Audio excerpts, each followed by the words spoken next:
Di tengah hiruk-pikuk pasar, seekor anak kucing kecil yang kelaparan dengan tubuhnya yang kotor dan lemah. Ia berjalan di antara kaki-kaki orang, mengeong pelan. Tapi tak ada yang peduli.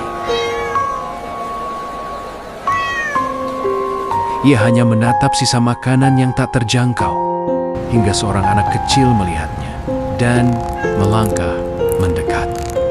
Mungkin inilah awal dari harapan baru.